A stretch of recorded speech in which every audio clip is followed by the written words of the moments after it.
How our grandparents used to say कि हमारे time पे चीज़ें कितनी सस्ती मिलती थी. सो हमारे व्यूअर्स ये जानना चाहते हैं कि इन्फ्लेशन एक्चुअली होता क्या है. और इन्फ्लेशन को अगर समझना है तो हम बहुत सरल भाषा में इसको समझ सकते हैं. इस तरह से समझ सकते हैं कि अगर हम पिछले 30 सालों का डेटा देखते हैं एज पर RBI डेटा, सो वो कहते हैं कि हिंदुस्तान में लगभग 6.5% का इन्फ्लेशन रहा है. यानी कि महंगाई, चीज़ों की जो दाम है, जो सर्विसेज हैं, जो हम इस्तेमाल करते हैं रोज़मर्रा में, उनके प्राइस किस तरह से बढ़े हैं. तो ऑन एन एवरेज 30 सालों में 6.5% से वो प्राइस बढ़े हैं.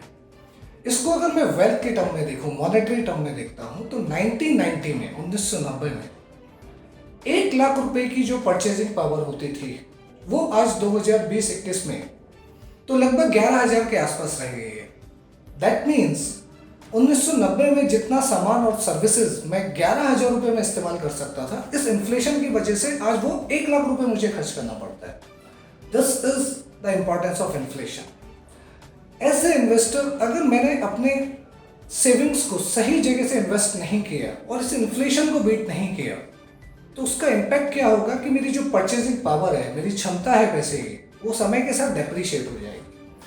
और पूरी दुनिया में जो आज फाइट है वो इसी बात की है कि how to increase the purchasing power, चाहे वो कोई कंट्री हो, चाहे वो कोई व्यक्ति हो, चाहे कोई बिजनेसेस हो. और इन्फ्लेशन लगातार आपकी परचेजिंग पावर को 6.5% से हिंदुस्तान में इरोड कर रहा है. सो रचित, हमारे इन्वेस्टर्स कैसे अपनी इन्वेस्टमेंट से इन्फ्लेशन बीट कर सकते हैं? सो आज मुझे FD और पोस्ट ऑफिस के बियॉन्ड भी सोचना पड़ेगा. रीजन बीइंग कि वहाँ पे जो रेट ऑफ रिटर्न है वो ऑलमोस्ट या तो इन्फ्लेशन से कम है या इक्वलेंट है. बट होता है क्या है कि इन्फ्लेशन एक जनरलाइज डाटा है जो हम लोग बात कर रहे हैं 6.5%. बट अगर मैं स्पेसिफिकली बात करूँ कि अगर मैं प्लानिंग कर रहा हूँ फॉर माई चाइल्ड एजुकेशन, तो वहाँ पे तो एजुकेशन इन्फ्लेशन 15% से भी ज़्यादा है. तो वो तो मैं FD से पूरा नहीं कर सकता हूँ.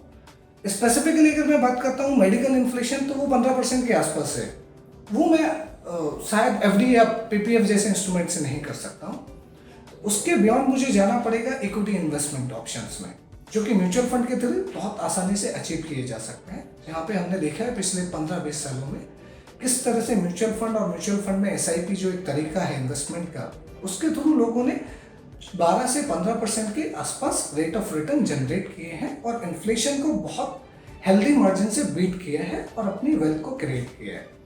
इसके अलावा और भी कुछ इंस्ट्रूमेंट्स हैं. कुछ फिक्स इनकम इंस्ट्रूमेंट हैं, गवर्नमेंट बॉन्ड्स आते हैं, कुछ इंश्योरेंस की फिक्स डिपॉजिट्स टाइप के इन्वेस्टमेंट ऑप्शंस आते हैं, गारंटीड इनकम प्लान्स आते हैं. उसमें भी आप अपने पैसे को डाइवर्सिफाई करके इन्फ्लेशन को बीट कर सकते हैं. There are lot of options available, but शायद उसके लिए आपको एक सफल कंसल्टेंट या एडवाइजर की आवश्यकता है. अगर आप एक अच्छे एडवाइजर से कनेक्ट होते हैं तो वो आपको फाइनेंशियल प्लानिंग के थ्रू इस इन्फ्लेशन को ओवरकम करने में और एक बेहतर इन्वेस्टमेंट ऑप्शन ढूंढने में आपकी मदद कर सकता है. So Rachit, that was great advice. Thank you everyone for watching this video. If you really like this video, kindly like, share and subscribe to our channel.